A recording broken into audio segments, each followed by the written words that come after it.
All right, so Matt, what starts with a W and ends with a T? What? Exactly. It does.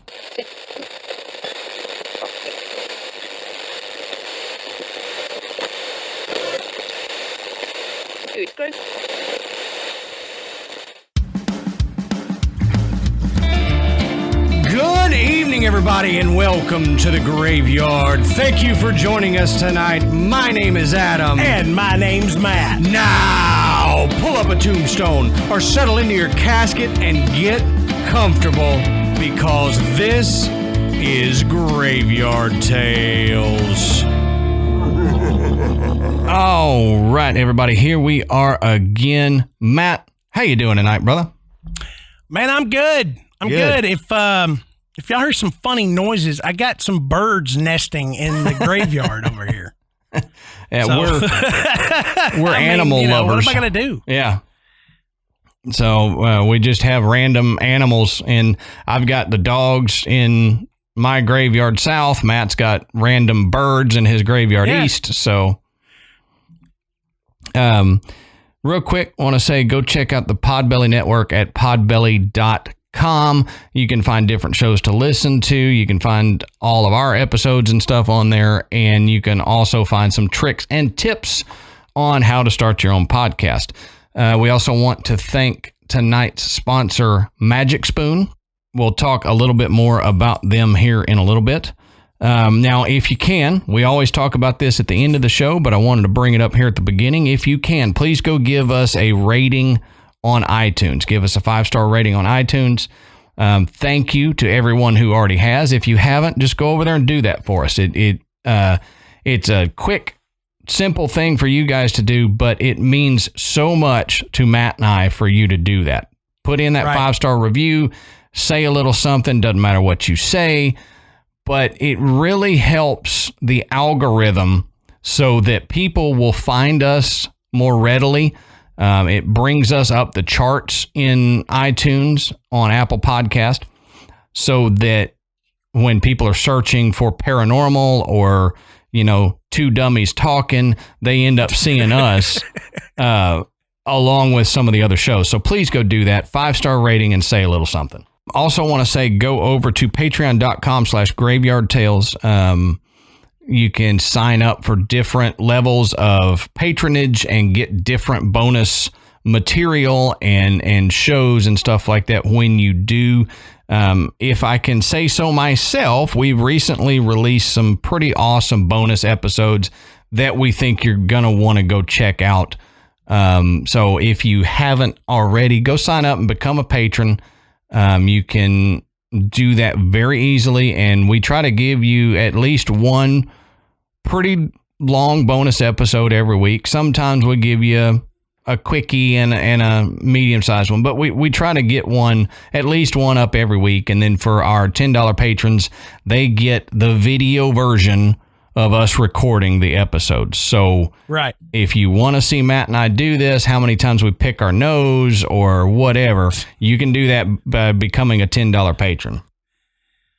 Yeah, and just remember, our Patreon shows are a little bit different from our regular episodes. We don't always talk about the paranormal. Sometimes we talk about just funny stuff that we found on the internet. Sometimes we've got a personal story that we're going to share, or we find just some small, interesting something that we think we can share, but it may not have enough information to make an entire episode about. I mean, we've done true crime and, we've done ghost hunting equipment. We've done all kinds of stuff.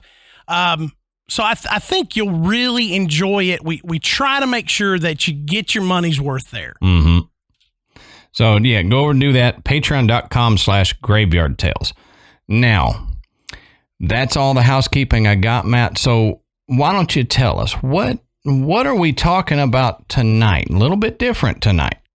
Little bit different show tonight. Tonight, we're going to talk about something that Adam and I have always had a bit of an interest in, and Adam has actually he's done some of this, trying to figure. I've got a starter kit that I haven't really gotten into, but tonight we're going to be discussing the tarot, right? And we've got a very special guest for you tonight. She is a tarot reader. She is a graveyard member, and she has so graciously decided to join us tonight to teach Adam and I more about the tarot and her experiences, and that's Natasha. Right. And some of you may know Natasha from the group. She's we met Natasha through our buddies Jerry and Tracy with the Hillbilly Horror Stories podcast.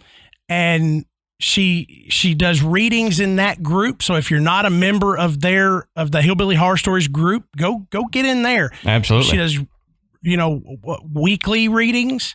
I think in the group. Monthly. I think. Monthly, maybe. Okay. Yeah. She'll correct that when she comes on. Yes. But we really think tonight's show is going to be a treat for you guys. Absolutely. We've been looking forward to doing this for a while because Matt and I have had tarot on our list of topics, and we thought, we're kind of dummies when it comes to this topic. We don't know a lot about it. Very interested in it, but don't know a lot about it. So we wanted to get somebody on that knew all the intricacies of tarot as much as you can learn, because from what I understand, it's always evolving and you're always learning new things like a lot of other subjects. But we're fortunate enough to know Natasha and, to have a friendship with her. And we thought, why not get her on? This will be great. Yeah. So, Adam, before we bring Natasha on, let's talk a little bit about the history of tarot and give the listeners some background if they're not familiar with it. And that way, when we get into the discussion, everybody's kind of on the same page. All right. Sounds good. Now, as we always say, go check out our sources down at the bottom of our show notes. You can find the links to where we got this information, and you can find a little bit more if you would like to do that. Not quite as many sources tonight because our biggest source will be Natasha, but go check out those that we got the history from here. Now, I found a brief history of the tarot cards from the Bicycle Cards Company, believe it or not. So I wanted to read what they have to say here. And it says, though today we associate them with the occult, tarot cards were originally just another card game, one similar to modern day bridge, in fact. Now, like other decks, the first recorded tarot cards showed up in Europe in the 15th century, with the most popular set selling in Italy to wealthy families. The printing press had yet to arrive, and since hand-painted cards were all that existed, it cost a considerable amount of cash to commission what was essentially dozens of little tiny paintings. So like any deck, these early tarot cards, tarocchi cards in Italian, had suits, trump cards, and even pips. Since they hadn't yet become an excuse to dip into the occult, the only reason anyone thought to disapprove was when the cards led to excessive gambling. Which, a lot of cards do that.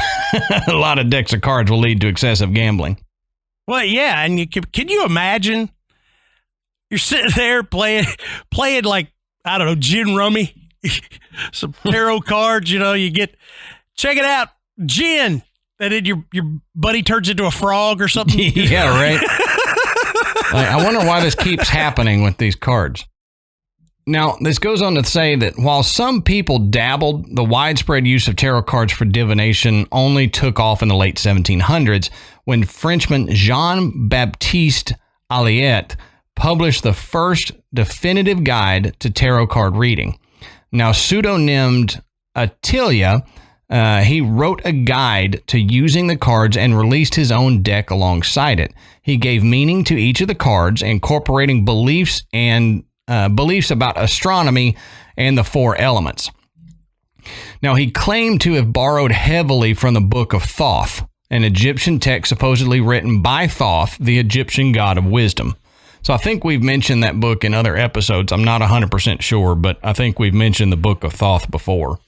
Yeah, maybe when we were talking about Aleister Crowley because of his connection with, Egypt and Egyptology and those kind of things. Right. Now, Attila was also the first to assign a specific order and spread to the cards, both frontwards and backwards, and it's a system still used today. Now, his works took off, and he published a revised edition of his guide in 1791, becoming the first person to be a professional tarot reader. Now, in 1909, that was the next time tarot cards received a major update. The Rider-Waite deck, courtesy of publisher William Rider and tarot reader A.E. Waite, which is still in use today, and I actually own a Rider-Waite tarot deck. Probably most people do if they're into it. The pictures on the Rider-Waite tarot deck are just so good. I mean, the detail in them and all that, just it's historical for the tarot cards. And they're the ones that you traditionally see if somebody's going to reference a picture of a tarot deck, correct? Right. Yep. That's the ones that if you just generally search tarot, most of the major arcana and minor arcana come from the Rider-Waite deck, and people would recognize those cards more so than any others. And like this says, you've probably seen those illustrations because it is everywhere, like Matt was saying. It's the general, here's a tarot card deck, you're going to know the Rider-Waite illustrations. Now, this says, like Attila, the Rider-Waite deck included a printed guide on how to read the deck and the meanings of each card. In this deck, the intricacy of the scenes told a story when cards were placed together. The latest tarot card revival in the 1970s is a result of a reprint and revision of the Rider-Waite deck, along with a new guidebook by Stephen Kaplan. So it's been revived a few times through the years, but again, the Rider-Waite is still the one that you see most of the time. Obviously, you can get a bunch of boutique versions of the deck. I think if you just go look for tarot cards, you can find tarot cards in any format you want. They're all going to have the same layout of major arcana and minor arcana, but it's going to be whatever drawings or paintings or illustrations that you want on there. Now, let's get a little more into it here. It was once believed that the tarot's origin could be traced back to ancient Egypt, like we said, that the cards were perhaps a representation of the lost Egyptian Book of the Dead. Since the actual discovery and translation of this text, that theory has been largely discounted, though, but the lure and romance of the hypothesis remains, and many occultists still cling to it. So it used to be, the Book of the Dead, this is where they came from, but we've discovered the Book of the Dead for the most part, and it doesn't mention any of the stuff that's on the tarot cards, so they kind of had to say, no, that's really not where it came from. Now, in Le Monde Primitif, an encyclopedic work on anthropological linguistics, Antoine Court de Gablin, no, I didn't pronounce his last name right, but I tried. He was a former Protestant pastor. He was the first to suggest an alternative source, the Book of Thoth, again. Now, another Egyptian text, which he claimed was the only writing to survive the burning of their libraries and contained the purest and most sacred doctrines of the Egyptian Empire. Now, these doctrines, he theorized, had been spread throughout Europe, albeit in a watered-down form, by what he said were gypsies who he conjectured to be descendants of the Egyptians. Now, this, again, is a theory which has since been disproved. But in this book of bizarre figures on 78 leaves, he found what he believed to be an arcane repository of timeless esoteric wisdom.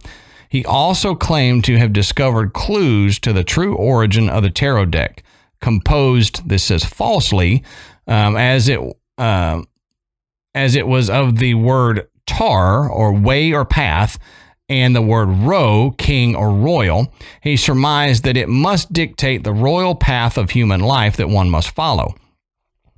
Now, like it said, his belief in where the name tarot came from is false. That's not, they don't think that's where that term came from, but that's what he said, oh, this must be it. The etymology of that word, that's what I was looking for.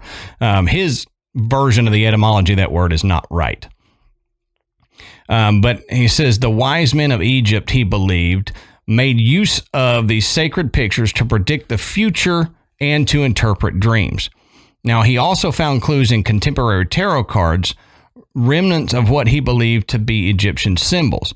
To his mind, the star card represented the dog star Sirius, which rises with the inundation of the Nile at the beginning of the new year, and the lady below he perceived as Isis, queen of heaven, spreading water from her vases. This says it was, after all, the tears of Isis which flooded the Nile each year. Well, the devil card he identified as Set, the god of darkness and chaos. Now, de Gabelin's conclusions, however, have been disputed by many historians. The truth is that no one really knows where the tarot deck came from. Its true origin is shrouded in mystery. Even the etymology of the word is unknown, like I said a second ago.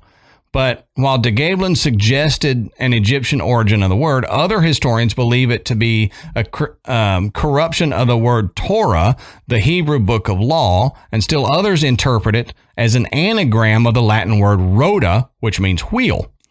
But all such theories are guesswork. So we don't know where the name tarot came from. Okay, so now you've got a little bit of background on tarot and how it is came about, the different decks and the artwork and everything. We're going to get into how it actually works for divination. And we're going to bring on our guest, and she is a professional tarot reader. She has done readings online. She joins us tonight from Australia, where Graveyard Tales is huge in Australia.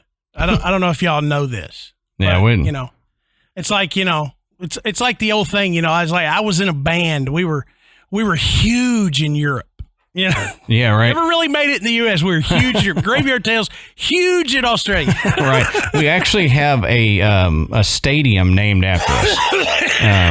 A football stadium named after Graveyard Tales. It's the Graveyard Tales Stadium there. That's right. But all that's a lie. If y'all couldn't every figure that bit out. of it. Every bit of it. But without further ado, we want to bring on our guest, tarot reader Natasha. All right, everybody. So we told you we have an interview with Natasha. So Natasha, how are you doing? Introduce yourself to everybody. Hi, my name's Natasha, and I'm the tarot reader from Old Sea Hag. I do a little bit of everything. I read tarot, do astrology, I read seashells, a teeny bit of mediumship if that comes through. Yeah. Awesome. So we kind of did an intro talking about the history of the tarot cards themselves, where, the first deck kind of came into play, how it kind of got started, but we didn't get into much of how readings are done. So if you could maybe walk us through, a brief description of how you would go about doing a reading, and if somebody was to go to a tarot reader, what they could expect generally. I know it's different for every reader, but kind of, what is the general thing that they can count on happening when they go get tarot read? Awesome.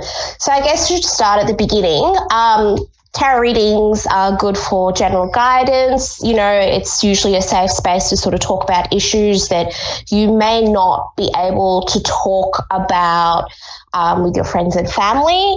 And I think that it's really good for certain issues that I suppose where, you know, you don't really want to go to see a therapist or whatever. It's just for those like little niggling issues in life. Look, I think everyone should see a therapist regardless, because we all have, you know, things that we want to discuss and work through. But if it's just little stuff like, hey, do I change my job? Or, you know, what should I wear this week kind of thing? Like, tarot is great for just those little things in life. I find a lot of my readings are centered around work. So should I change my job? Should I change careers? Should I stay? Should I apply for this role?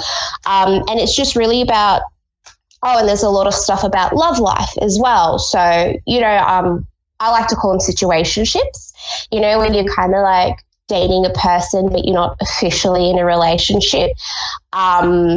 And it's just about exploring the options there. And, you know, do I want to be with this person? Do I not want to be with them? How do they really feel about me?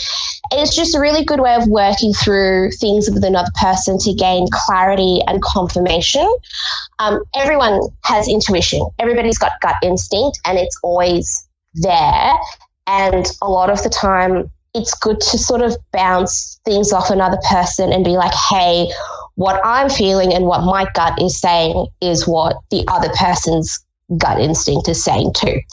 And this is where it gets nice and spiritual. So basically, like, I believe that there's a collective consciousness. I believe that there's, you know, a source, and I think that we're all connected to it spiritually. And that's how, you know, I know when something's wrong, or when, you know, I can sort of feel what the other person's feeling. Like, you know how, like, moms, they just know when their kid's in trouble, or like if they're stressed out or whatever. I don't know how they know, but like moms just know. Or if your partner's had a bad day at work or something's gone down, and you walk into the room and you just know, nothing needs to be said. You know, that's that connection, that, you know, collectiveness of humanity. So that's how I believe it all comes together. I agree with you on the collective consciousness thing. I think Matt and I have talked about that before too, that there is, I guess collective consciousness is the best way to put it, but, you know, kind of like a world consciousness that I've kind of thought that, you know, like the spirits, your ancestors, whatever, they live within this consciousness in the world, and mediums and everybody that has that gift can tap into that. And even if you don't have that gift, like you were saying, moms, they know when you've done something that they need to beat your butt for. It's because they're getting like a little siphon from that collective consciousness. And there's the thought that your brain doesn't create consciousness, it filters consciousness. So we're all conscious because of the universe, but we just filter our consciousness through. And I think that's kind of basically what you were saying, right? Yeah, exactly. And I think, some psychics going to be upset, but, you know, if you want the real deal, I think everyone's a bit psychic, because as I said, everyone's got gut instinct, everyone's got intuition, everyone is connected to each other spiritually that way. So I believe anyone can do a reading, whether for themselves or anybody else. It's just, I guess, getting used to learning how to connect with that intuition of yours and not letting your mind override your gut instinct. And I reckon that's half the battle. So, yeah. Anyway, that's how it sort of kind of works in a nutshell. Basically, the way tarot works is, as you all explained, a deck of cards. There's two parts to the deck. There's the major arcana, which is 22 cards. They're sort of like the major aspects of tarot, and they're the ones that have the major life lessons of tarot. So they're pretty much, you know, the cards like the Fool, we have the Empress, the magician, I'll grab him, magician, and a few others. So there's 22 of them. Wow. So I'll just talk a little bit about the major arcana because there's a fair bit of stuff with them. So the minor arcana is basically the same as a normal playing deck. You've got your hearts, which is equivalent to cups because that's emotions. Diamonds are equivalent to pentacles because it's earth. So, and they're exactly the same. You've got ace, 1, 2, 3, king, queen, whatever. Very standard. But the major arcana is where I guess all the magic happens. So the major arcana, like I said, 22 of them, and there's lots of different meanings in the major arcana itself. So there's a thing called the Fool's Journey. Now, the Fool's Journey is pretty much, I guess, similar to the hero's journey as well, where it's about a soul entering the universe or this life plane, if you want to say, and it's about them traveling through life. So, the Fool is when you're born and you've come through and, you're new and you're excited and you don't really know what you've signed up for, but you're here to enjoy the ride kind of thing. And, you're carefree, like think of babies and toddlers, they've signed up, they're here, they're having fun, they're carefree. Right. Especially toddlers, most carefree people I've ever met. And then, as it progresses, it's about the person progressing on. So, the Empress is your mother. And that's one of the first relationships that you really have with a person is your mum. And that's that connection of nurturing and growing. And loving. And then you have, the Emperor, which represents your father. And, that's probably the second person you have a relationship with in life is your father. And, they sort of teach you the masculine aspects of life. I mean, this is sort of going into the traditional kind of like tarot's old school, Sure. But, just learning things like how to work and how to express yourself and all those things. And then it's about connecting with your subconscious and your outer consciousness and then, progresses on to things like the Hierophant, which is, society and societal structures like school, what you can do, what you can't do, working and all of that. It moves on to Lovers, where you make that commitment with another person to cherish them and grow with them. Then there's the progression of Death, where you change. And I think a lot of people just sort of, you're born, you go to school, you have your mates, and then something happens and you have a life shift where you learn a lot of lessons and it's really a growing experience. And then there's, the whole progression of growth through that. The Hermit card, which is all about self-reflection and searching and finding out who you really are. We have the Tower card, which is about getting rid of long-term ingrained beliefs and spiritual blockages and learning to be a better person and ways that you can give back to society. There's the Chariot, which is about victory because we've all had times where we've won, right? And it just sort of progresses on towards the end cards, which are like Judgment. Judgment is about your karma. It's about, hey, we've worked through life and learned all of our lessons. What are we doing with these lessons? Are we giving back? Are we, reaping what we sowed kind of thing? And then you kind of get on to the World, which is the final card in the major arcana. And it's about going back to source, being a complete person, having gone through your journey, having your wins and your losses, learning from your losses and sharing that experience with people and becoming spiritually whole. So that is the major arcana, the Fool's Journey.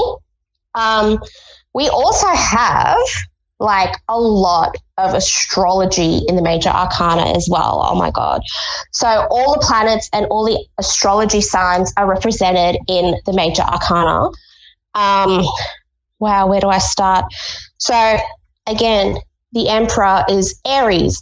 Aries is the start of the astrological calendar. Aries is all about, again, that really strong masculine energy, getting rid of obstacles, going for things, planning things, just being that real go-getter, kind of lead the way, take charge person. So that's, Aries. We've got the magician, which is Mercury. So Mercury is great because Mercury is your mind, and your mind is what you use to create things. It's your thinking, your speaking, your writing, and your communication. And those are all things which are key to creating life and creating things around you. You've also got, as I mentioned, the Lovers, Gemini. So the Lovers represents Gemini because they are two people which are sort of coming together as one. As you know, Gemini are the twins astrologically, and it's about so it's really just about, being you and having your values and your beliefs, but then also trying to merge them with another person's values and beliefs and being able to balance that out and keeping your standards and keeping their standards and nurturing them as well as yourself, which, like, if you've ever been in a serious relationship before, can be really hard. And that's, I think, a lot of the time the challenge of a lot of relationships. So that's where the Lovers comes in. Also, people say Geminis have a tendency to cheat. So, Lovers commitment. I don't believe that, but, I've never heard that. What, Geminis tend to cheat? Yeah. Yeah, no, apparently they do. I don't know. My boyfriend's a Gemini and he's great, and every other Gemini that I know has been great. So I don't believe that. But I don't know where their Venus falls. I think it's all about where their Venus falls, and I don't know. Like, I think people make a lot of choices and blame it on their stars anyway. So just FYI. What else do we have? We have the Chariot, which is Cancer. So a lot of people think Cancers are really emotional, very nurturing, cry a lot, which sometimes they do. But Cancers are also super strong, great at leadership, great for like really working hard, putting their head down and going for things and achieving success. And they achieve success in less of a corporate slashing heads, climbing the ladder kind of way, but more in a nurturing, caring, sensitive way.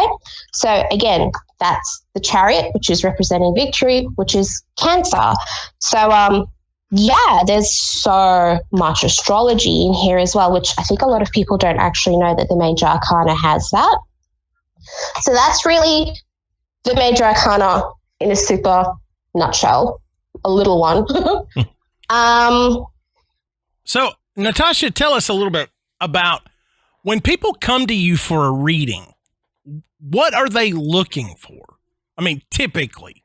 I mean, I know people are going to come and go, am I going to be a millionaire? Or am I going to be a movie star? Or is my album going to sell? They all want to know about this. But typically, what are people looking for when they come for a reading? I think the thing that people mostly care about is literally their partners and their children and their family. And they just want to know everyone's going to be okay. And it's really sweet. Like, it's so heartwarming. Majority of people just want to know, hey, my kid's going through a bit of a rough patch. Are they going to be okay? How can I best support them? Or, my partner's stressed out at work. What can I do to make things better? Is he going to be okay? That kind of stuff. It's really just a lot of that, which is great. And I think it really shows that when it all, like with humans, it just boils down to that, people just really just care about each other. At the end of the day, they're not fussed about money or getting rich or a lot of that stuff. It's just, relationships are pretty much the main thing. I mean, yes, I do get the occasional, am I going to lose my job? Should I quit now? Should I, look for other work? I'm unhappy. But that's more of a security thing. I think the majority, honestly, 98% of readings are just love and security around work, which is awesome. I think that's really heartwarming.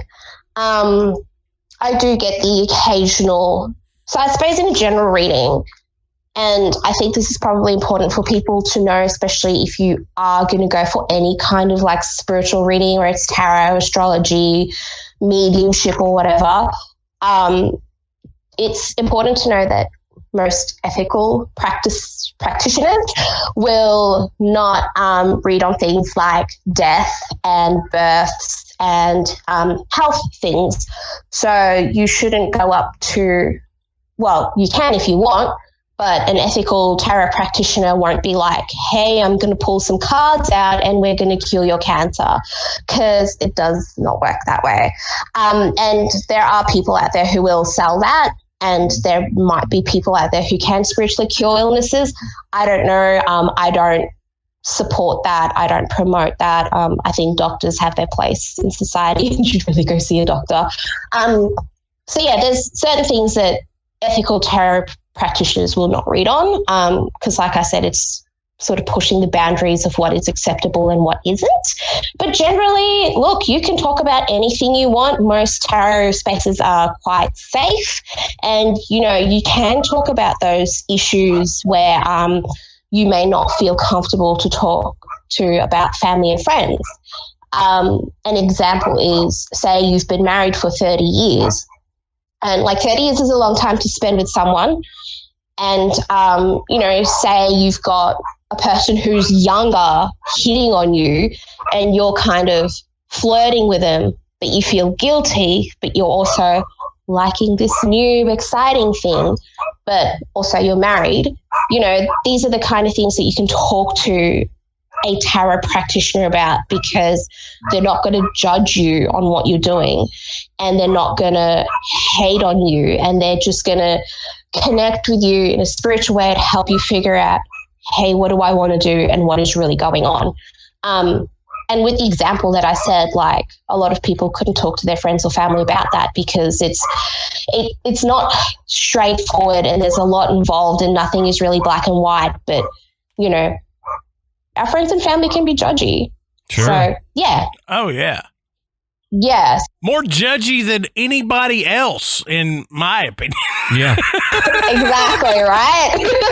Yeah. So tarot is a good place to go get guidance, a lot of guidance. You mentioned something that I thought was important that we probably should touch on. A lot of people think, I know I've heard it before, and then you see the myth promulgated on TV shows and stuff like that. If you're going to a tarot reader and they pull the death card, now everybody says if they pull the death card, I'm dying right now. That's certain death. So can you kind of explain that a little bit? And because I kind of want to.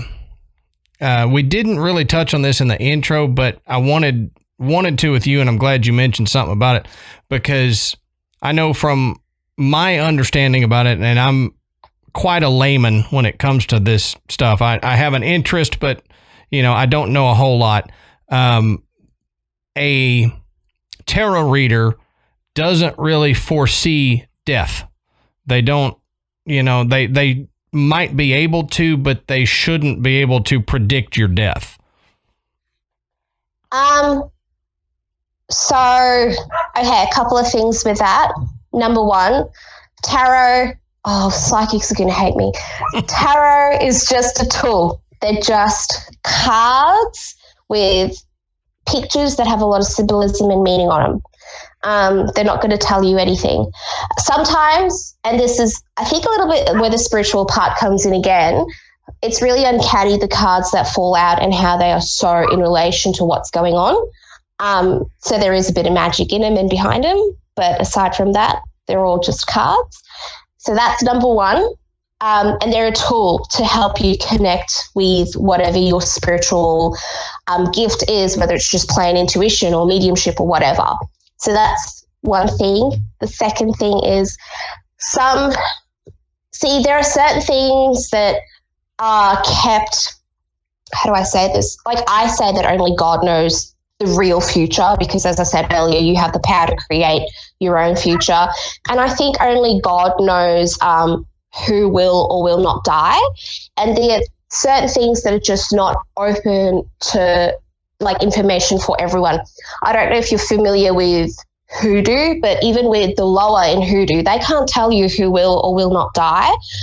They can't even confirm it, because that's things that, only the great spirit above knows. Sure. So whether you go to a tarot practitioner or a medium or a hoodoo lady, whatever, a lot of the times they will not call death because we don't really know.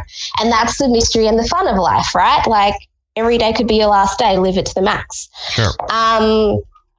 In saying that, however, and again, an ethical practitioner will never say, oh, I see that your grandfather's going to die next week, or have you leaving a reading feeling scared or worried or less than.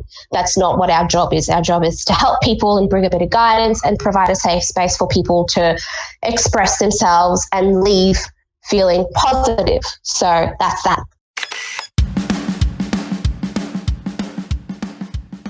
All right, Matt. So let's talk about tonight's sponsor, Magic Spoon.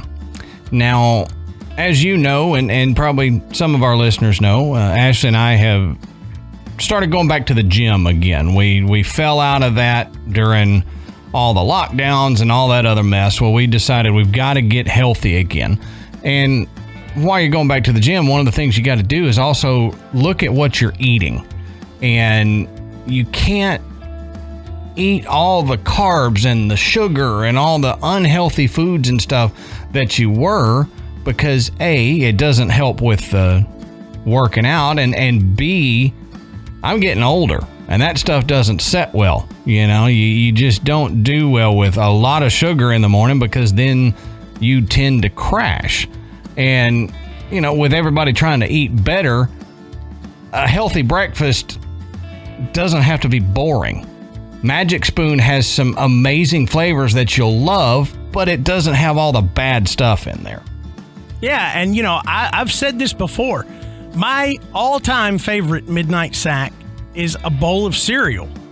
And the last thing that anyone really needs to do is to get up at night and eat a big sugary bowl of cereal. Mm-hmm. Well, Magic Spoon helps with that, with 0 grams of sugar, 13 to 14 grams of protein, and only 4 net grams of carbs in each serving. That's great. And there's only 140 calories per serving. Wow. I mean, it's keto friendly, it's gluten free, it's grain free, soy free, GMO free. I mean, you can't ask for a better alternative to the sugary sweet cereals.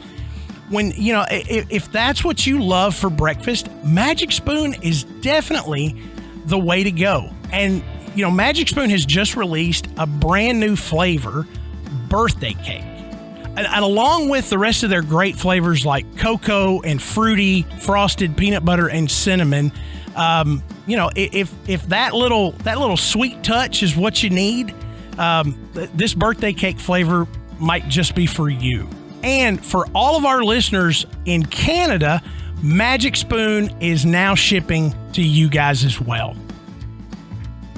So Graveyard Tales listeners can go to magicspoon.com/grave, that's GRAVE, to grab the new limited edition birthday cake or a custom bundle of cereal for you to try today.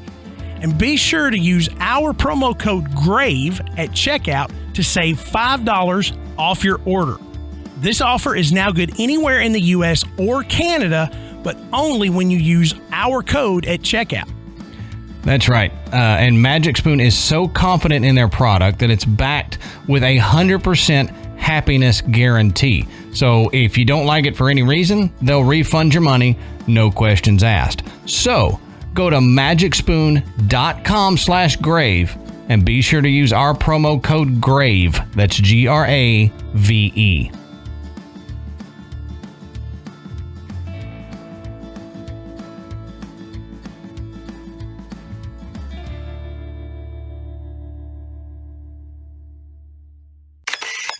Also, with the death card, so when I started reading, I go through a whole spiel. I'd be like, I explain the whole future thing and all of that. And I explain, if you see the death card come up, that doesn't mean you're going to die. The death card is just changed. So while we're here, this is the death card. This is my favorite card in the whole deck. I love it because it's like this creepy looking skeleton dude on a white horse. But then there's that little dude giving him flowers, right? I love this. And I love skulls and stuff. And yeah, it's just my favorite card. Anyway, so the death card means change. Yeah, death is a pretty big change. Well, yes. Yes. That's one way to put it. If I made my own tarot deck, I would call this the demolition card. So I come from a construction background, and the way that I see it is, you have a road or a building, and a lot of the time these existing, structures get demolished to allow new structures to come through. So you'll have an old bit of curb that you'll, knock out, whatever, a bit of sewer pipe, and they'll get removed. So that's the death of that, building, that road. Mm-hmm. But you build another new one in place of it or in continuation of it. And that's a new life for that road, if that makes sense. Yep. That's how I see it. And that's how I explain the death card to people, that this doesn't mean you or a loved one is going to pass away. It just means that there is a change of life coming through. A lot of people who get the death card are pregnant women. And pregnant women get that because it is such a change from not having children to, oh my God, I'm a mother now, and everything that entails. Right. So that is the death card. It's nothing to be scared of, but I love it because people always freak out about it. Yep. And it's just my favorite. That's why I kind of wanted you to talk about it, is because it does seem to bring to mind, a real negative connotation, and it's been used for years in stories and movies and stuff as a bad omen. And there was either, this is going to sound like a weird connection, but it was either the DC sniper or the Beltway sniper. I forgot which one. When after he shot, he left a tarot death card at the scene, and it was taken as a bad omen because he was meaning it in the literal word on the card, death, right? So stuff like that has promulgated the negativity of that card. And I knew just from my little bit of research into it that wasn't necessarily the case. And I'm glad you said that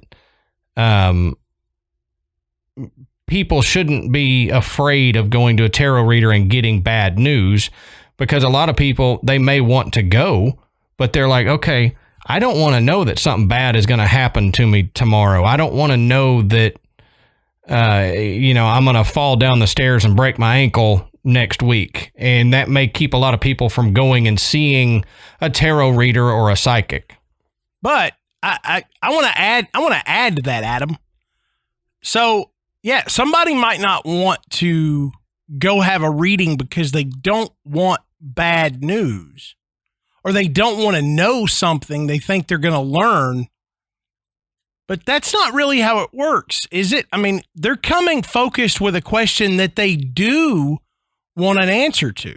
Now, they may not like the answer they get, or at least the interpretation, but they're not necessarily going to learn something that they don't want to know. Is that accurate?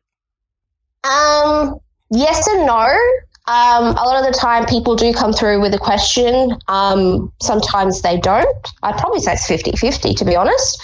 Okay. I think a lot of the time people just want guidance and confirmation that they're on the right track and that they're, making the right choices and going the right way. And that's what majority of our tarot readings are, is just confirmation, like, hey, you think you should quit your job? I'm kind of getting the same vibe as well. And they then have enough options and confirmation to go make the choices that they want to make. And that's what a good tarot session should do, is, give you enough space to take the heaviness off whatever issue you're having, explore different options, be like, hey, you feel what I feel, so I might be on track, and then go make your choices afterwards. you shouldn't hear anything bad. Although in saying that, there are people who will, tell you everything as they see it. But I feel like, again, a good practitioner, if you do see these things, should give you options and solutions to your issues rather than being like, hey, you're going to fall down the stairs. Tough luck. You know what I mean? Like they'd be like, I'd probably install some handrails and not wear slippery shoes. Do you know what I mean? Be more along those lines. That's right. What I reckon. Well, you mentioned, I don't mean to interrupt, but you mentioned earlier about free will. So you learn something and you make a change or you don't make a change based on what you would learn from your reading. So, even if, what I'm understanding is you tell someone, hey, this is going on and it looks like it's going to either continue in this way and maybe even get worse if you don't do anything about it. Now, am I thinking on the right wavelength? You present this to someone and they go, oh, well, if that's something that I don't want to happen, I can do something about it now. Yep, that's exactly it. That is exactly it. I know people who have given people certain advice and it's worked out. I'll use me as an example. So I don't do my own readings because I feel like I can't be like objective enough. So I go see other tarot readers and I saw a lady who's actually a nurse. That's her day job. She's also, a tarot practitioner. And she told me, she's like, oh, you're using your asthma inhaler too much. No, you need to go to the shops and get this. If you don't, you're just not going to get better. And I was like, all right. So I went to the doctor, got my prescription for this nasal spray she told me about, and it changed my life. I'm healthier for it. So, wow. Yeah. So, and that's the thing, like she gave me the option. I mean, I know she read on a medical thing. She shouldn't really be, but considering she's a nurse and I'm another tarot practitioner, I understand the boundaries and stuff. So I'm not going to sue her and be like, this nasal spray you recommended didn't work in a tarot reading. But yeah, it's about choice and it's about giving you, I guess, more clarity on the options that you have, if that makes sense. Oh, yeah. That's your everyday tarot practitioner. I mean, yeah, that's your bread and butter tarot. There are people out there who can do things like look into a crystal ball or talk to the spirits and find out if your husband is cheating on you and, where he's going to be and what he's going to do. They can find lost pets and stuff. But I suppose that's probably another conversation for another day because that's a whole different ball game. Right. I was thinking, since you mentioned ethical tarot reading and stuff, what are some things that like not everybody's going to be able to get in and get a tarot reading with you. So if they want to go see a tarot reader in their hometown or something like that, what are some things that maybe they should look for in a tarot reader and maybe things to watch out for to know whether the person that they're dealing with is ethical or, maybe I should go see somebody else, go look a little bit harder and find somebody else? So they should be a part of a International Psychics Association. A lot of the times these organizations have very strict rules and regulations on what a person can and cannot do, who they can and cannot read for. And they also have very strict rules and regulations. Well, you have to sign, legal declarations like a stat deck to say that, 5 different people have had a reading with this person to a certain level of accuracy. So not anybody and everybody can join psychic associations and groups like that. Right. It's really hard because a lot of the time it is such an unregulated industry, but the things to look out for are, like I said, number one, they won't talk on things like your health. So if you have health issues, they're not going to be like, go grab this crystal, it's going to fix you. don't get me wrong, crystals are really helpful, but they're not a replacement for like orthodox medicine. Same with essential oils. Essential oils are great, but not a replacement. And again, they're not going to call things on death, all of that. They're not going to say things like, hey, I see you're going to get a job in 2 weeks, because they know that if they say something like that, you might stop applying for jobs and be like, the psychic said I'm going to get a job in 2 weeks. Why do I need to apply for it? It's going to fall in my lap. Yeah. So it's just things like that, like making sure that a person's like emotional and mental health is looked after, and they're not going to leave you feeling upset. They're not going to say things to you like your heart is like a jar of dirty water, and if you pay me $1,000 a session, I can clear your heart out for $5,000 and then you'll find love. They will not say things like that. They're not going to read on miscarriages. What else? Gosh, there's so many things that people do and say that's just absolute BS. What else? Yeah, that's pretty much it. They're not going to leave you feeling upset or feel like you have to pay more money to spiritually fix something that's wrong with you. They're going to leave you feeling good. They're going to leave you feeling like a bit more mentally clear and more positive. And anything aside from that, it's just they're either trying to scam you or they're just not practicing in a way where they're looking after you, as I said, mentally and emotionally. And yeah, another thing is a good ethical practitioner will refer you onto a therapist or like a counseling service if needed. Because again, like I said in the start, we're just there for the little things, like do we change our job? What's my boyfriend up to? That kind of thing. We're not there to help you with the real deal, you know, depression, anxiety, and all these other things that people do suffer from. And an ethical practitioner will refer you to a therapist or say that, hey, you need to talk to somebody who's more professional, like a medical professional for these things rather than us. But, you know, maybe that was the guidance they were looking for. Just to say, hey, things aren't going so well. What should I do? What should be the next step? That would be a legitimate question that you could answer, right?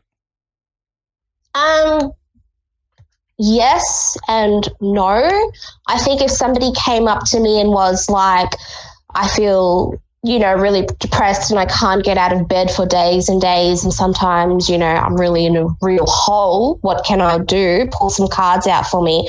I think I wouldn't do a reading. I wouldn't charge them any money, and I'd sort of be like, hey, here's Lifeline's number, or, you know, maybe you should talk to a doctor about that.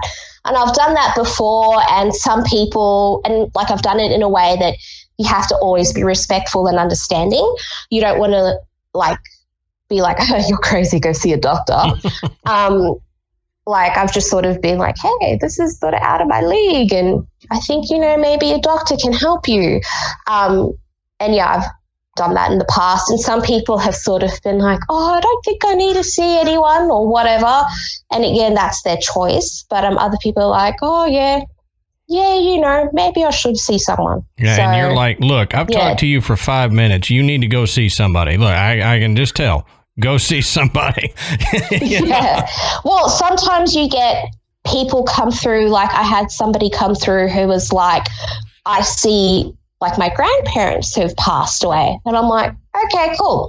Because I know a lot of people who see their grandparents pass away. It's fine. But then he's like, my grandparents are telling me to kill myself. And I'm like, yeah, maybe you should talk to a medical professional about that. You know, it's okay to see your family who've moved on, but I don't think they should be, you know, telling you to kill yourself. Like you should be talking to somebody about this maybe and getting help for it.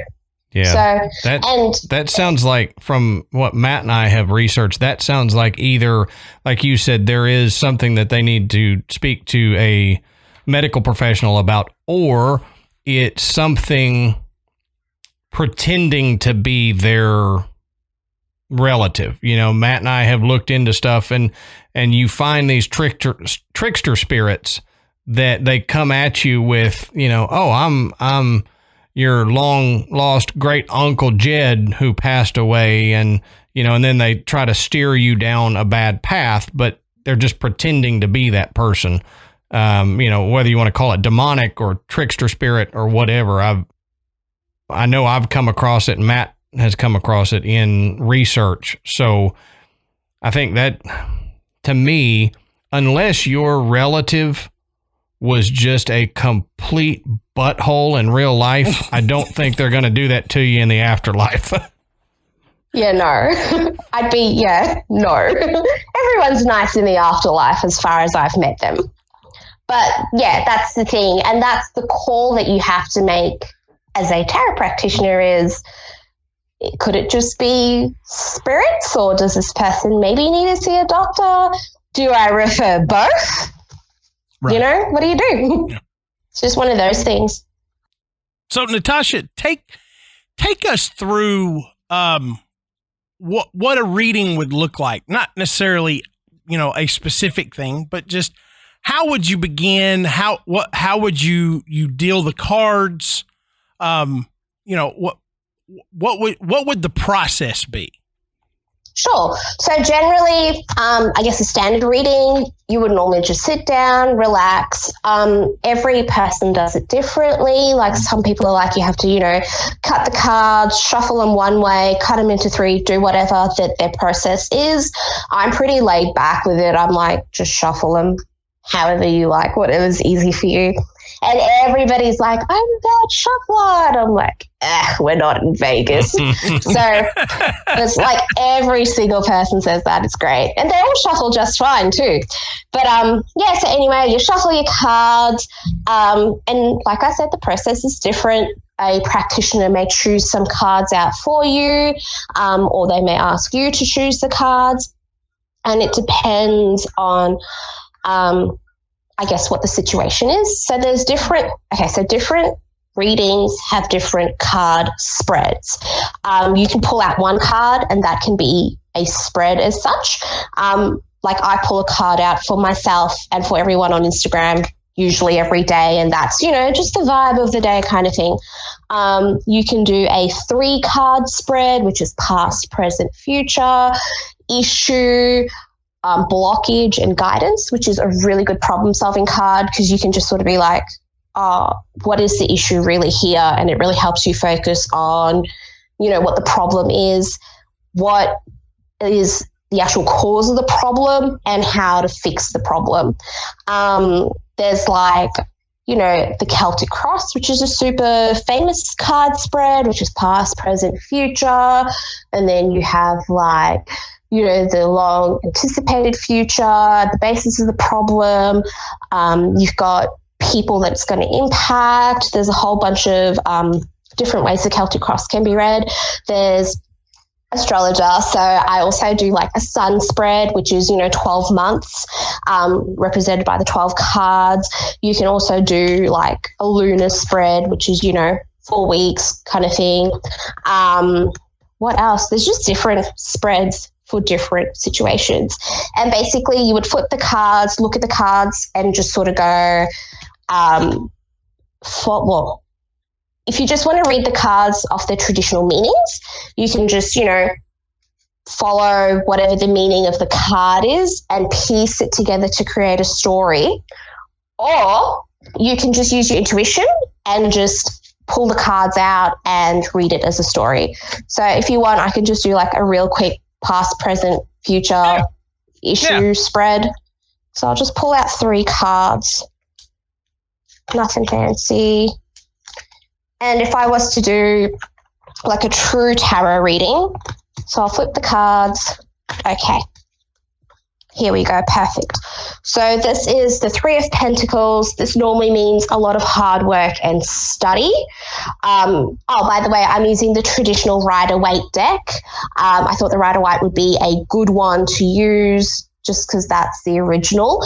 Most tarot card decks are based off of this one anyway. Sometimes they'll add another card or change the imagery and stuff, but a lot of them are based off of this. And just a quick FYI, oracle cards are not the same as tarot cards.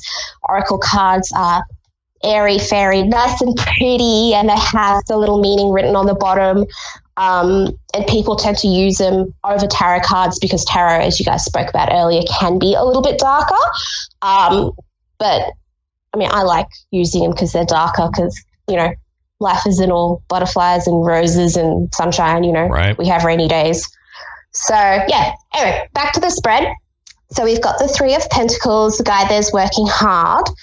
And then the second card is the Eight of Wands, and it's a person who's riding along on a horse with all these wands behind him. The traditional meaning of this card is your hard work is starting to pay off. You know, you've paid your dues, you've done the dirty part of it, and it's starting to come through. And then you have the Wheel of Fortune, which represents luck, but it can also mean completion. It can mean, like, you know, things coming together kind of thing. It's a wheel. So if I was to create like a traditional tarot reading, I'd be like, hey, you've been working very hard. You've put in all the effort. You know, you've done your research. You've done all the study, the background info that's needed. And now you're coming towards the bit where, like, it's sort of the end of the road, the light at the end of the tunnel. You know, you've pushed through, you're going to get there. And then this one here, the last card, which is the Wheel of Fortune, is basically saying, hey, things are going to be okay. You've put everything in place. Let's just see how things go and leave it up to chance, but it's looking positive, that kind of thing. And that's a read. I don't ever read that way in my readings. There's nothing wrong with doing it that way, by the way. As I said, a lot of the times the cards choose you. You don't choose the cards, but I choose to read intuitively. So I'll pull a card and be like, hey, this is the Seven of Cups, and it's saying, you know, that you've got a lot of choices. But I could be like, actually, no, I feel like maybe you're being greedy and maybe you're not focusing on the right things and what is really important to you. So that's how I read. So that's pretty much a tarot reading. And some people, again, depends on the client. Some people give you nothing. They're just like total poker face. And then in the end, they're like, yes, that all makes sense. Or some people want to use that space to talk to you and ask questions. Some people don't even really want the reading at all. They just want a place to vent. And I just sort of let the client do what they need to get what they want out of the session, if that makes sense. But yeah, that's pretty much a tarot reading. I think if you know, that's the hard part, is learning the meaning of all those cards. But once you've done that, pretty much anybody can read for anyone. Yeah, that's what you were saying a little bit ago, and you know, it's something else that Matt and I have talked about, that there is the belief that everybody has some bit of psychic ability or can tap into that. And, you know, maybe it was many years ago, everybody had more of a connection to it.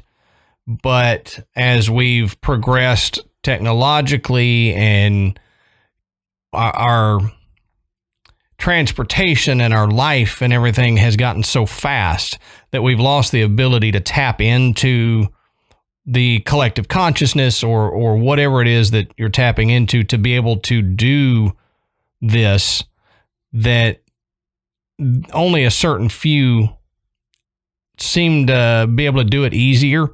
But if you put your mind to it, calm down, kind of get the distractions away and practice it, you can do that yourself. We've discussed that in a few episodes too. And it makes sense to me that there's so many things that seem like it's, oh, this just accidentally happened, or it was a coincidence or whatever. I don't really believe in coincidences, and I know Matt doesn't either. There's a reason something happened. You know, it's not a coincidence that you decided to go do something before going to the airport and something happened that would have, you know, you'd have gotten in a wreck if you'd have been on time going when you normally would have.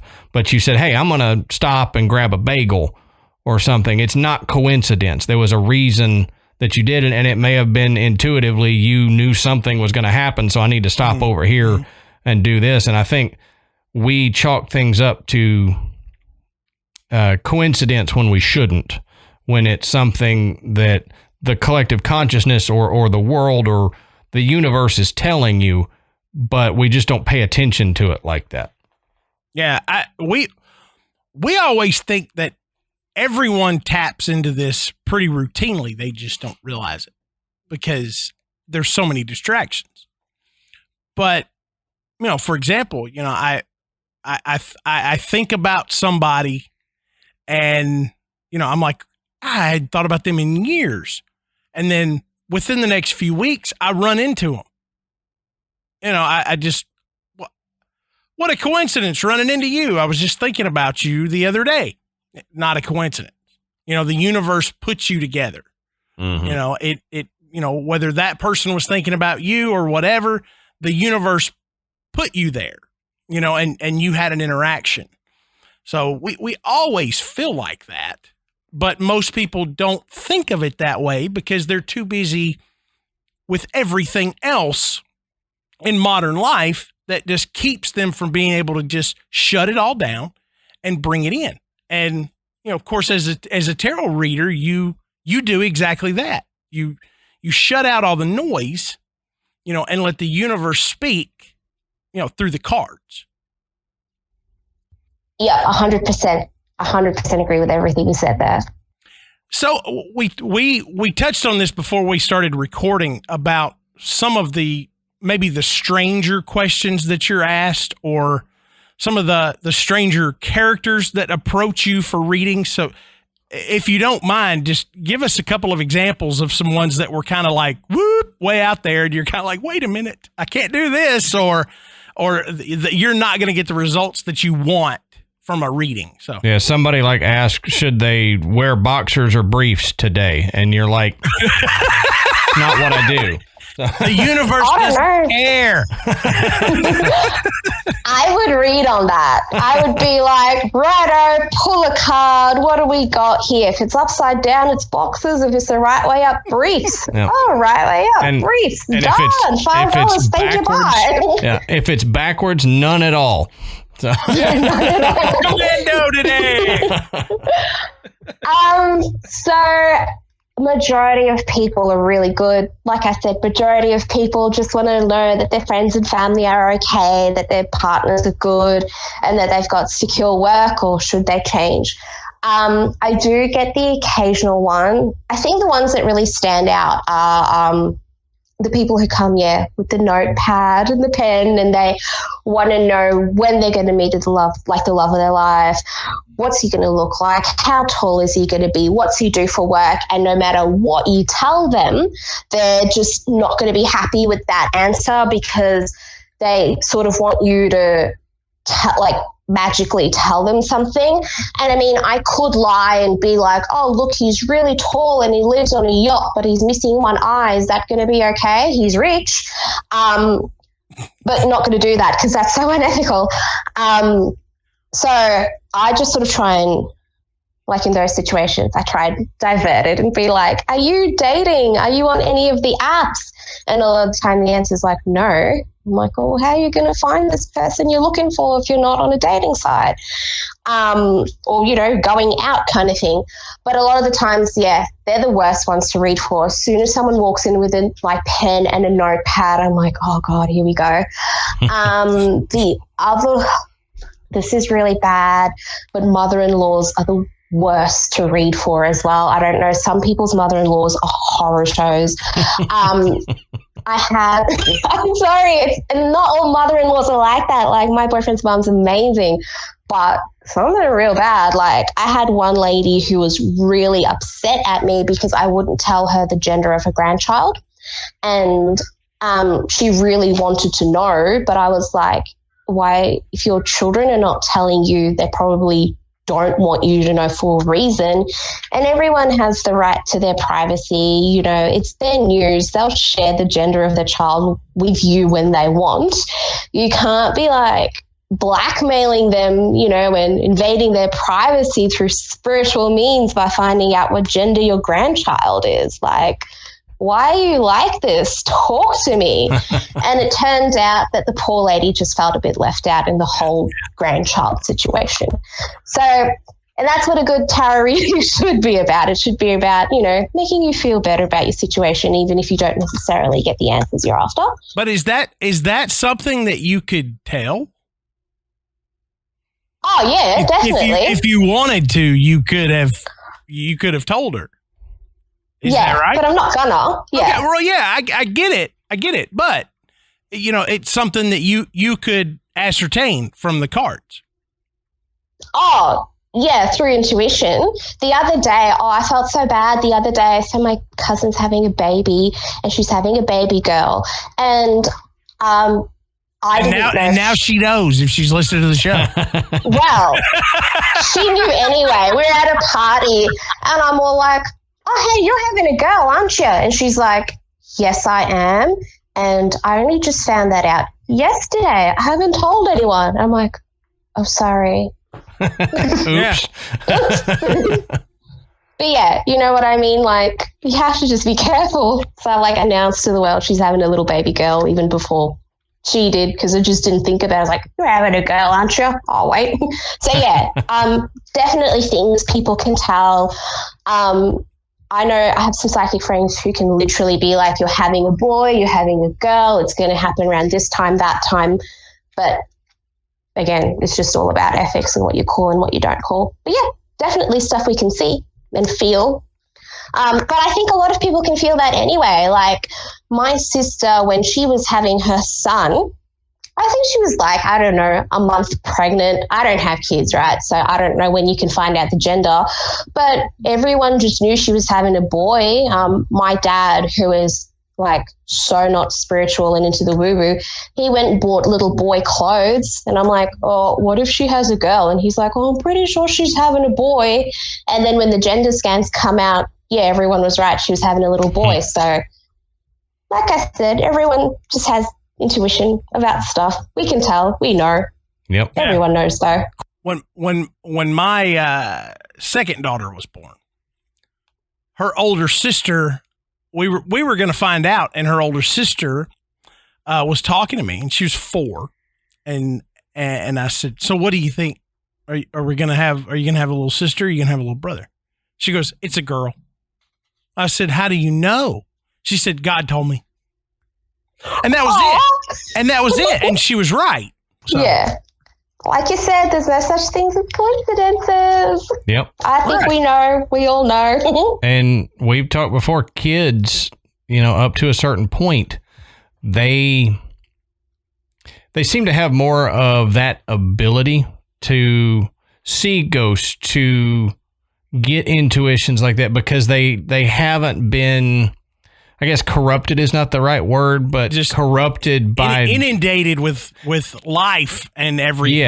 Yeah. And they haven't been told, "No, that's not right." Because a lot of people will say, "Hey, no, that's, you're just guessing, that's, woo woo. And we don't deal with that and da, da, da, da. Where I think if you nurtured that in younger kids, you might be able to get more development out of that. But because they are so innocent, like you were talking in The Fool's Journey, because they are so innocent, they don't know that there's anything weird about seeing, grandma who passed 10 years ago or anything. They just see her and, hey, there she is. And, she told me this, and I'm going to tell Dad this, and it's going to freak Dad out. And he's going to say, "We don't talk about that," And I don't know. I think there's a lot that, if kids were nurtured in that sense, that maybe we would have more people that were more spiritually in tune nowadays, rather than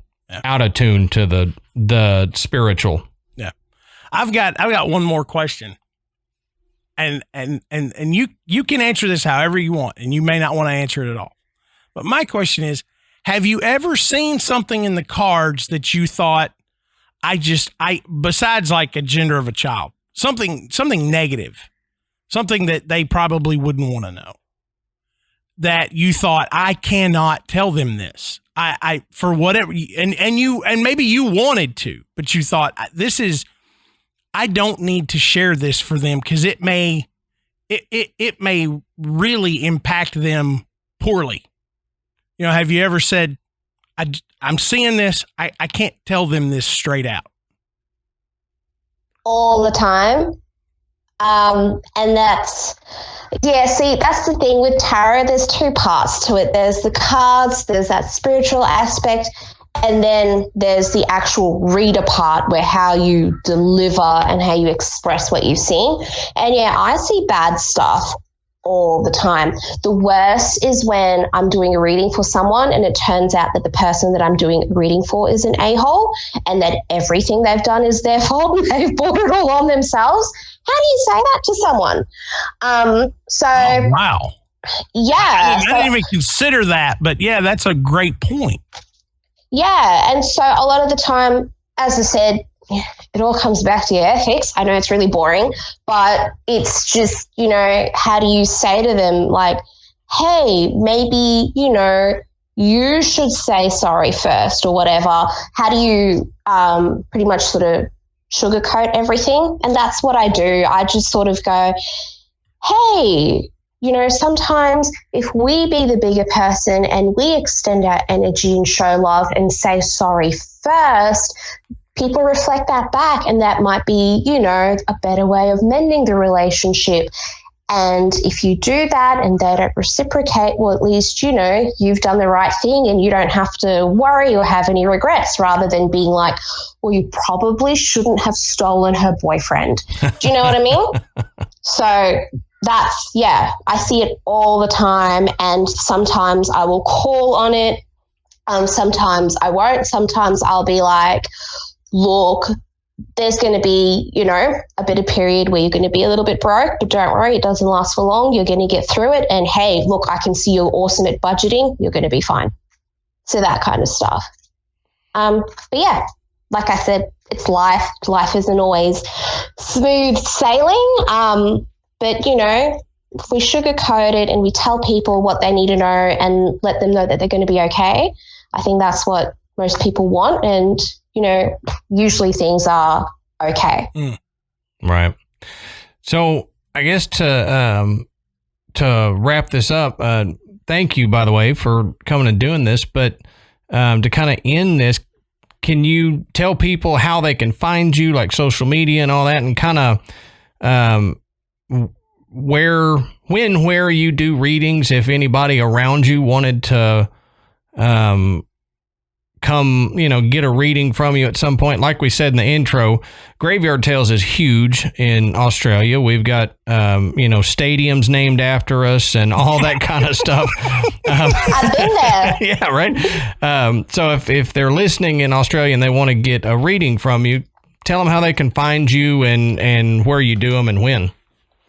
Okay, so I have, you can, if you want a reading with me in person, I'm only available in Bow Desert.